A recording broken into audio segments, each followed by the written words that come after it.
Bonjour, aujourd'hui je vous livre mes 12 astuces pour lutter contre l'aérophagie. Crampes, ballonnements, flatulences, ventre gonflé, douleurs abdominales, l'aérophagie est l'un des troubles digestifs les plus fréquents. Très incommodant, l'aérophagie n'est pas grave et il existe des solutions naturelles pour vous en débarrasser très rapidement. L'aérophagie signifie littéralement manger de l'air. Et dans le cas d'aérophagie, manger de l'air de manière anormalement élevée. En effet, quand vous mangez, vous avalez tous de l'air lors de la déglutition. Et c'est normal. Nous avalons tous en moyenne 2 à 4 litres d'air par jour. Mais que se passe-t-il quand on en avale plus que ça ? Eh bien, on peut souffrir d'aérophagie.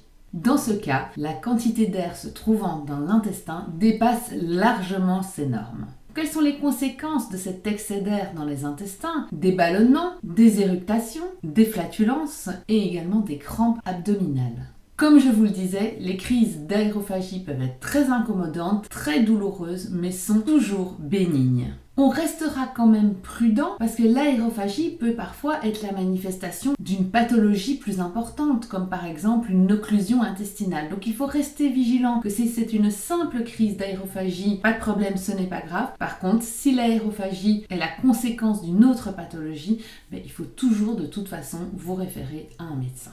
Lors d'une occlusion intestinale, par exemple, l'intestin est complètement bloqué et ne peut donc plus émettre ni sel ni gaz et donc votre ventre va gonfler énormément et devenir douloureux. Il ne faudrait absolument pas confondre ça avec une simple crise d'aérophagie. Donc quoi qu'il en soit, consulter un médecin si vous souffrez d'aérophagie est toujours primordial pour qu'il identifie que ce soit vraiment une aérophagie simple et qu'il n'y ait pas de pathologie sous-jacente.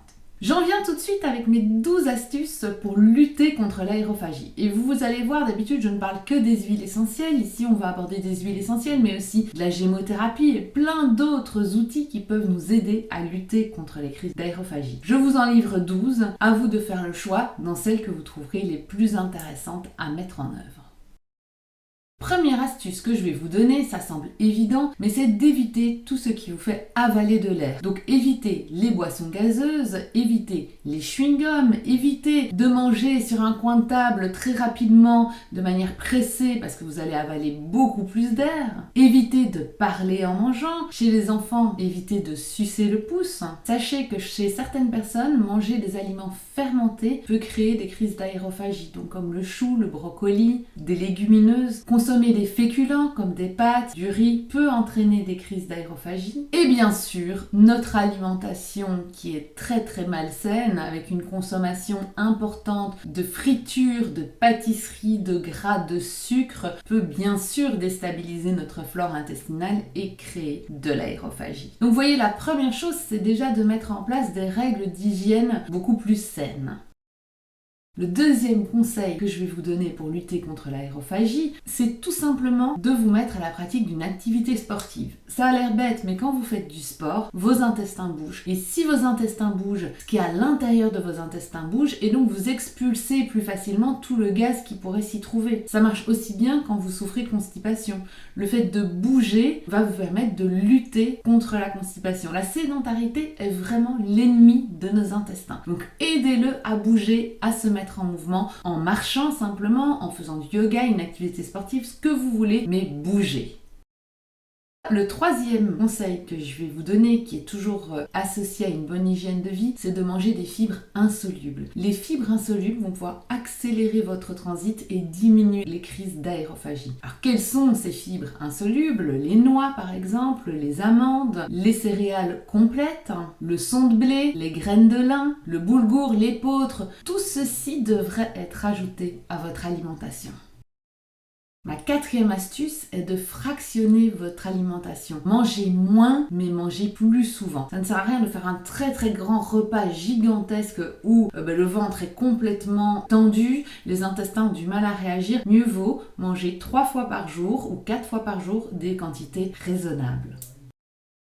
Ma cinquième astuce, le bicarbonate de soude. Le bicarbonate de soude a une double casquette où il évite les remontées acides, donc il agit sur le haut de l'estomac, mais il permet aussi de favoriser une bonne digestion et d'alléger votre estomac. Pour cela, c'est très simple, vous prendrez une cuillère à café de bicarbonate de soude que vous allez mettre dans un petit verre d'eau et vous boirez ce mélange environ 15 minutes après le repas si vous vous sentez ballonné. Attention, n'abusez pas de bicarbonate de soude si vous souffrez d'insuffisance cardiaque ou d'insuffisance rénale.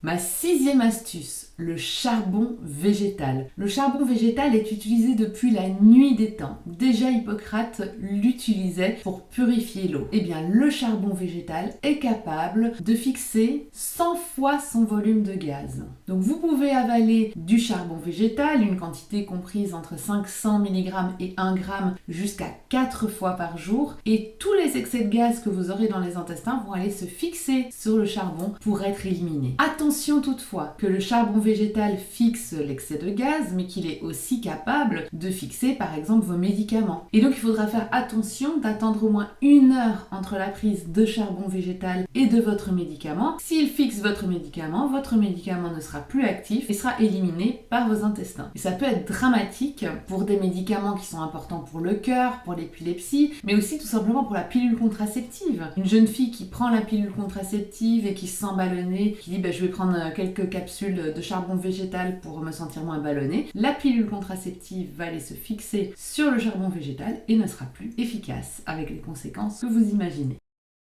Ma septième astuce est l'argile verte. L'argile verte sera une alternative au charbon végétal.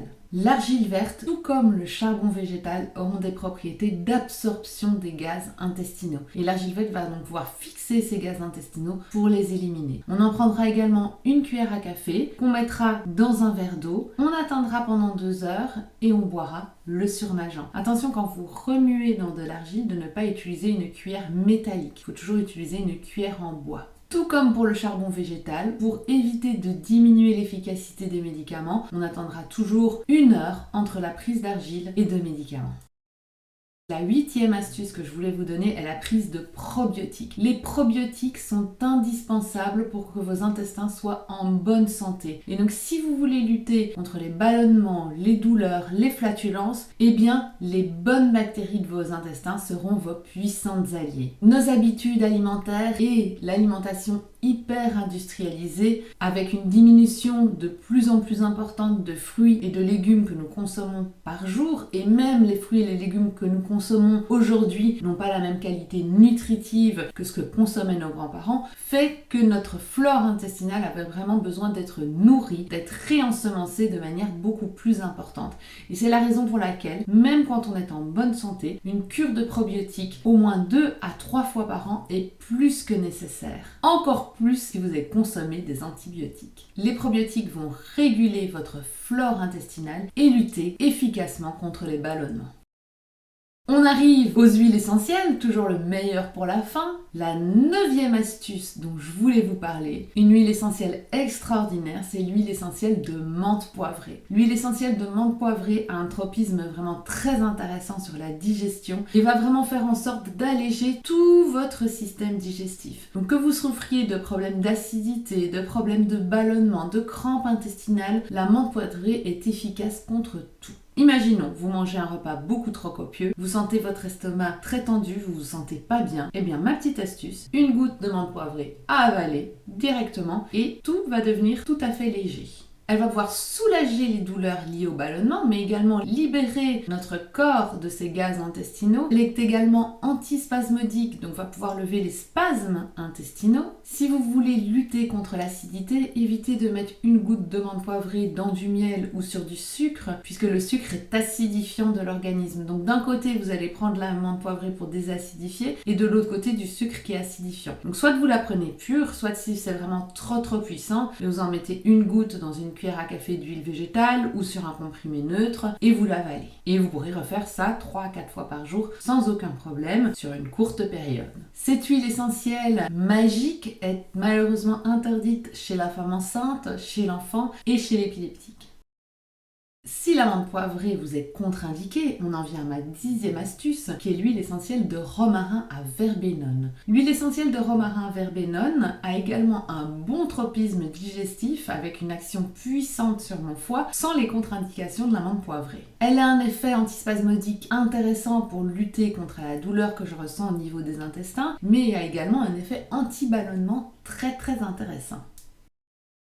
Ma 11e astuce sera également une huile essentielle différente, c'est l'huile essentielle de fenouil doux. Le fenouil, vous le connaissez déjà très bien puisqu'on l'utilise chez le bébé pour diminuer toutes les coliques du nouveau-né. Donc c'est vraiment une plante qui vous est déjà connue pour son effet contre les coliques. Je dirais que c'est vraiment la plante la plus puissante pour lutter contre les spasmes intestinaux et contre les ballonnements. Elle a un effet carminatif très puissant qui permet vraiment d'éliminer tous les gaz intestinaux. L'utilisation de l'huile essentielle de fenouil, je la conseille plutôt en massage. Et donc vous prendrez 4 gouttes d'huile essentielle de fenouil dans la paume de votre main avec 4 gouttes d'huile végétale que vous allez masser sur le ventre dans le sens des aiguilles d'une montre. Et vous pourrez refaire cela 3 à 4 fois par jour. Si vous voulez encore plus puissant, vous mettez 2 gouttes de fenouil, 2 gouttes de menthe poivrée et 4 gouttes d'huile végétale et vous allez masser sur votre ventre. Cette huile essentielle ne peut absolument pas être utilisée chez la femme enceinte ou allaitante, ni chez les personnes qui ont eu un cancer du sein œstrogénodépendant, puisque c'est une huile essentielle œstrogénique. Sachez que l'utilisation du fenouil pour soulager les crampes digestives et les ballonnements est reconnue par l'Agence européenne du médicament et par l'OMS. Si vous préférez la version tisane plutôt que la version huile essentielle, parce que l'huile essentielle de fenouil a un goût trop puissant pour vous, il vous suffit d'acheter quelques graines de fenouil et vous laisser infuser une cuillère à café de graines de fenouil dans de l'eau pour en faire une tisane qui fera des miracles sur vos ballonnements. Attention, on utilisera toujours le fenouil de manière ponctuelle en période de crise sur des durées assez courtes de 5 à 10 jours et on n'en fera jamais une prise chronique.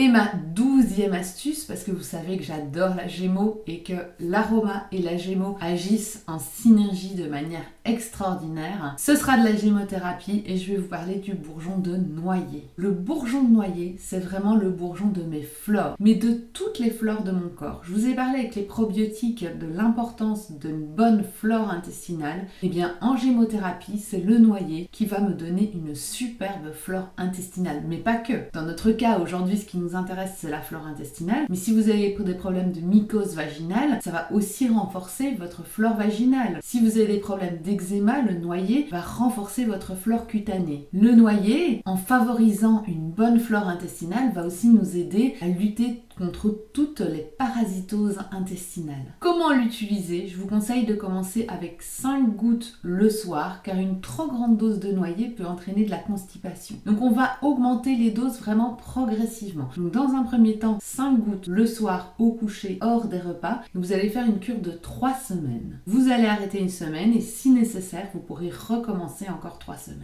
Il n'existe absolument aucune contre-indication à l'utilisation du bourgeon de noyer, si ce n'est que la gémothérapie, c'est l'extraction des bourgeons par un mélange qui contient de l'eau, de l'alcool et de la glycérine, et que donc pour les personnes qui ont été alcooliques et qui sont abstinentes, on ne préconisera pas l'utilisation du bourgeon de noyer.